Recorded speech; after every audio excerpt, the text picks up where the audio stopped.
Good morning, YouTube. So it is the morning after the aftermath. That was the PBA League, the disastrous PBA League. The dust has settled, and I've been wondering how best to talk about it. And as intrusive as it may be for me personally, I thought this would be a good opportunity to maybe share what went wrong, what I was feeling, and what I think I need to do next. So if you aren't familiar, you can go back and watch the last episode, which was the PBA League, and the Akron Atom Splitters played the LAX, my LAX, and I had probably the worst performance of my career. And so it's always different when you bowl bad for yourself than when you bowl bad for a team. And in the PBA Tour, 99% of the bowling that we do is individual based. So I'm able to swallow it, let it go really easily. I might be affected for a short period of time, but I move on. But last night, it's still affecting me. The lads have been great. So both Kevins, Darren, Dominic and Thomas, nothing but supportive, nothing but hugs and it's going to be all right, which is, they've been truly awesome. But still, ultimately, as kind as they have been, I don't think I've been very kind to myself.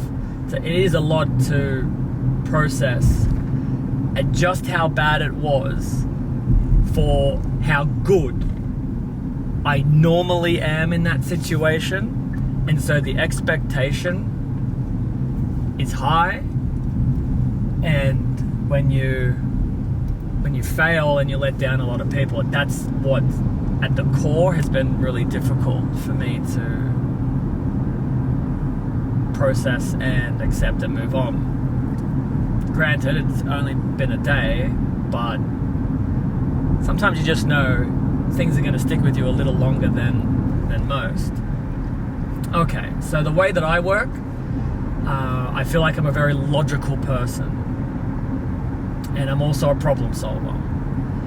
So when something like that happens, the first thing you have to do through my process is you have to understand the why. Like, why did that happen last night? And that's not easy, because prior to getting onto the approach, everything felt pretty normal. I mean, I had a great day. I got to bowl with Owen and meet Owen from Make-A-Wish, which was awesome. It was a great experience. Everyone at Bayside Bowl is awesome, so the atmosphere and the vibe is positive, and obviously the team was feeling pretty good. If I single out the very specific moment when I'm on the approach and I remember back to it, that's where something changed. It's been really difficult to understand the why. I got on the approach, and for some reason my target was blank. I mean, I knew what I wanted to do, but I'm recalling me looking at it, but not really looking at it. Almost like I just wanted to get it over with. But that's not how I was feeling, but that's how I could compare to the idea of just picking my ball up, looking at my target, not really focusing on it, and then just letting it go. Obviously, been the manager of the team, having the guys have that expectation, having my own expectation, it seemed to get to me. But it got to me like, not like a build-up of anxiety, like, oh my goodness, now it's my turn, how am I going to do, like, it hit me in the very split second in my third step. I felt like I wasn't going to get to the line. I felt like I don't know what I'm doing. It was a very odd feeling. But that was the first time in the first game. So I had a whole game to still recover from that. So I tried to, very briefly, in a very loud and happening environment, I thought, right, you need to like meditate, you need to like refresh you need to press the reset button, because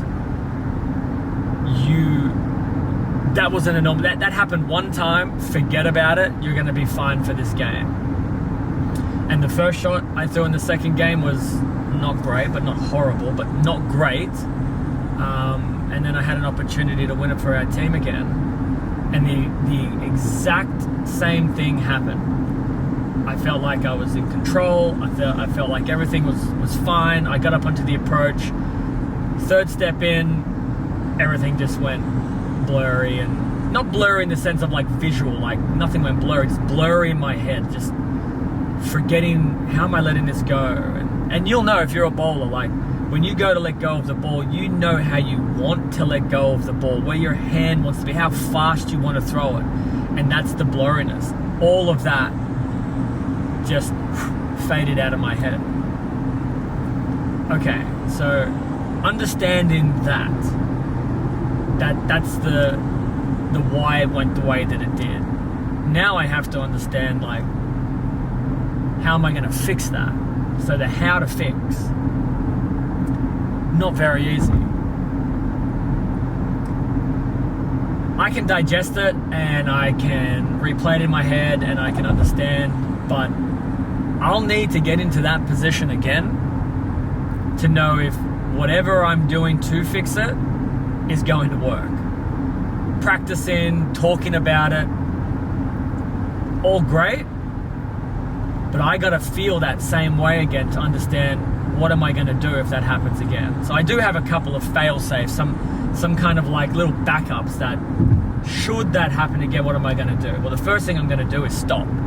Halfway through my approach, if I feel that thing happening again in the third step, I have to be switched on enough to be like, stop. This is not worth you pushing through it. You've seen what happens when you push through it, so you're gonna have to reset. I think the other thing is, and this is gonna sound a little bit harsh, but I also think I need to put on my big boy pants and in the team environment understand that it's not the end of the world. This isn't determining the teammates' lives, my lives, and I think I put that on myself. I feel like that might have been one of the reasons why I felt so heavy going in, like that moment where it's like, if you miss, the boys behind you are going home too. And so I need to be able to let that go. I need to be able to, whilst it might be true, I can't allow that to affect my delivery. So it's going to be one of those things where if I get into that position again for my team, hey, let's come to terms of reality here. No one's going home, in a disastrous way. It's just a game of bowling. We want to win, but let's not put any additional pressure on someone's going to go hungry if I don't strike. And that's honestly, I think, how I feel about the boys. Like that expectation of there's money on the line, there's a PBA Alliance Cup title on the line, I'm in the anchor spot, you're supposed to be rock solid, and I broke down in the middle of that approach. And that's the feeling of guilt, that's the feeling of everything. And so I've got to be able to rely on the fact that anyone in that position is going to give it their best. But if things don't work out, I have to accept life will go on, and rather than putting that extra pressure on everyone's going to hate me, which, by the way, like I said, that's unfair, because the boys have not made me feel like that at all. They haven't given me the reason to believe that I'm letting them down or anything. So, brutal, not enjoyable, and as difficult as it was, I think I'm going to be better for it. I wish I didn't have to go through something like this. I wish that, I didn't have to experience this, because like even now talking to you now, like I feel it in my belly talking about it. So I don't like that, but this is where we are, and I can either let it completely consume me and tie me in knots for the rest of this trip, maybe potentially, the next period of time I'm bowling on tour, or find a way to use this as an experience to learn from and motivate myself. Okay, that being said, I have another opportunity for the team to find a way to repay them to some degree. However, it's not a very typical and usual bowling tournament. We have the speed bowling today, the strikeathon, the strike derby, I think they're calling it. And so I have 2 minutes to throw as many strikes as I possibly can. And if my score beats my opponent's score, I move on to the next round. So in the next 2 minutes, and hopefully the one after that, and hopefully one after that, I need to bowl as many strikes as I possibly can. Now, the reason why I say it's a bit different is because you don't have time to set up. This is not actual bowling. This is pick the ball up, run to the line, throw it. Don't even watch the ball reaction. Pick the next one up, throw it. And you do that for 2 minutes straight, hoping that you're able to strike more than the other guy. So, I have a chance. I actually don't know how I'm going to feel walking in. That's another thing I was thinking about. Like, putting the shoes up, stepping on the same lanes from last night, and which was really, really horrible of an experience, to then put the shoes back on, walk back in, have the same 5 guys behind me, expecting good results. So 24 hours that I've learned to understand what the hell happened, and then also to some degree put that into practice today. It's going to tell me a lot. So we have arrived at the bowl. I'm going to get myself sorted, see how I feel walking in, and let's see what happens. We didn't go to Starbucks. Oh well. We're here now. All right, so now it is the 2-minute practice for the Strike Derby. You get 2 minutes, throw as many shots as you can, try and strike as many shots as you can, and this is the practice session for it. So we've just watched Arturo and EJ bowl, kind of get an idea for it. Now it's my turn.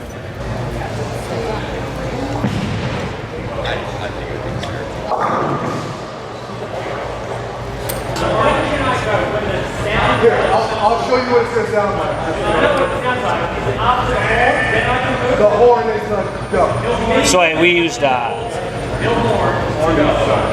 think you can time that? All right. 3, 2, ready?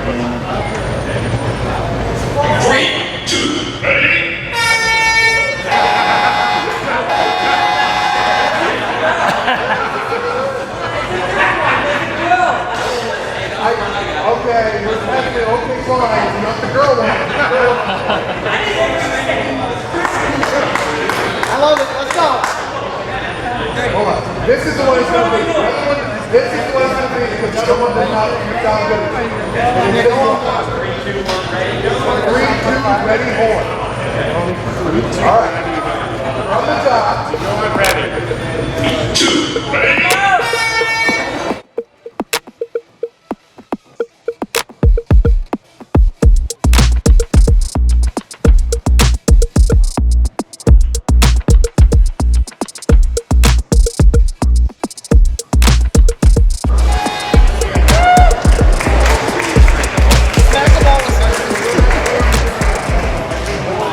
Okay, so we finished the warm-up over there.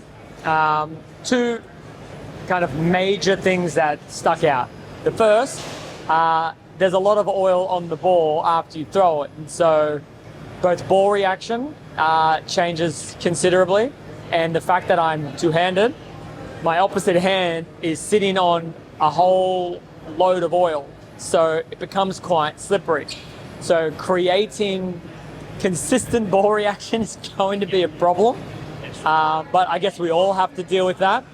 So I think there's going to be a little strategy involved. I think we're going to, dull the balls off a little bit so the oil doesn't sit on anything shiny. Hopefully that helps a little bit.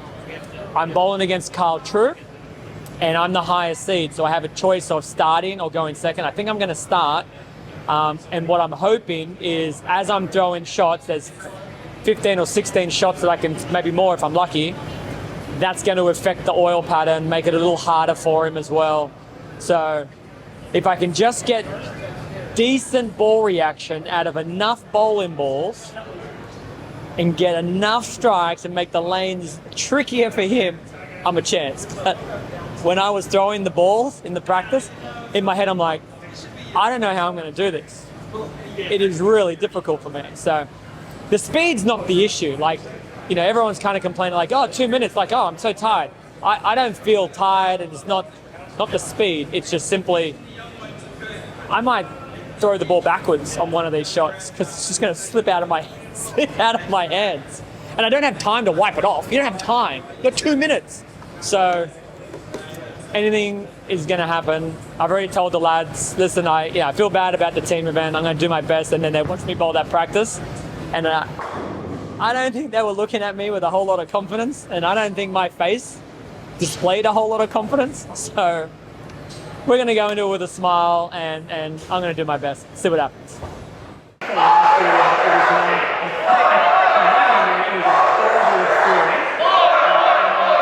It's time to strike, representing the LAX, Jason Belmonte. Representing the party number 10, Kyle Treat.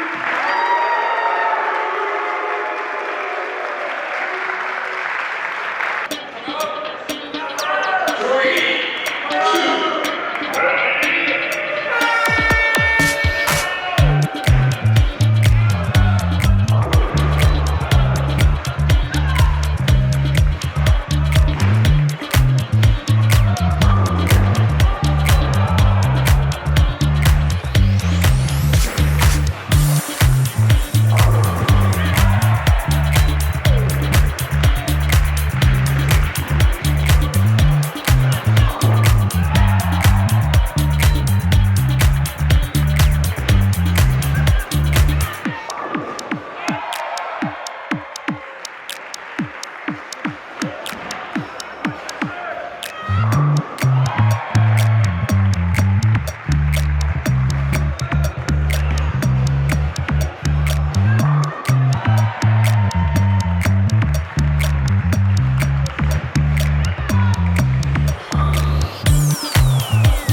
got through the first round against Kyle.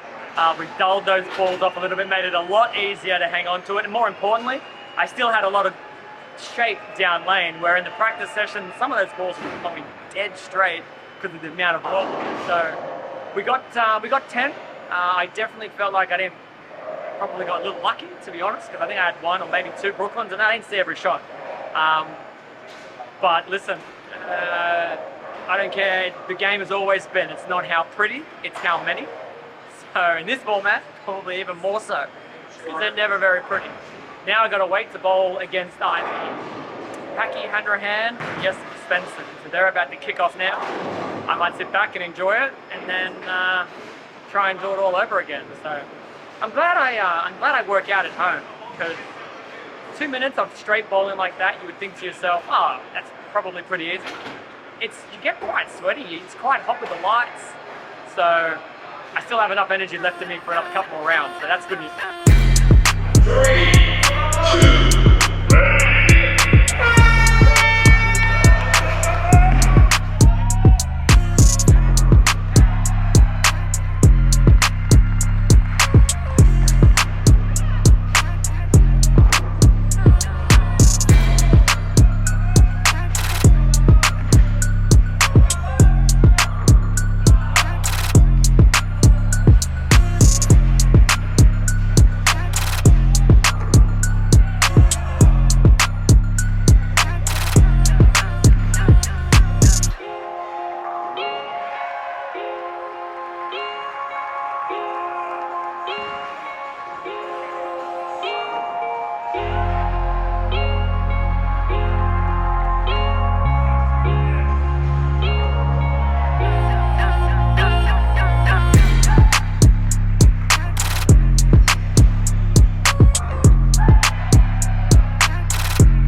Okay, so we just got done with the Jesper Svensson semi-final match. 10-9, loser. I actually felt like I bowled better shots in that second round than I did my first round and got less strikes. But to be fair, halfway through Jesper's round, I was feeling pretty confident. I think at the halfway mark, he had 4 strikes. And so I was thinking, well, it doesn't get any easier from here, but you know, he found a way to rally back and string a bunch there at the end. And then, of course, on the very last half a second left, he got the ball off in time and crumbled them all over for a strike. So, semi-finalist in the Strike Derby. Not the worst, not the best. Feel bad for the boys, couldn't get the win, but yeah, it was close. Gave it a much better run this time than I did in the league, so there's a bonus. Good news for me, though, is I get to go back home, and we are in September, and I don't have to come back to the United States till January. So I'm going to have a lot of time back home, and I'm really excited about that. So every cloud has a silver lining. But thanks for watching this week. Jillian and I are going to come up with some ideas on things I can shoot back home and still upload to the channel. So please ask your friends if they want to see some of this stuff. I don't know, tell them to subscribe or send them a link, or I don't know, do something if you want to. You don't have to, but if you want to. And Jillian and I will make sure we keep pumping out the content through the end of 2024. But till then, thanks for watching. Be good. Peace. G'day, thanks for watching. If you loved this one, check out the rest of the videos from this playlist or any other playlist. Make sure that you like the video and please subscribe if you would love to be the first to catch any of the latest of the behind the scenes and a whole lot of other cool stuff.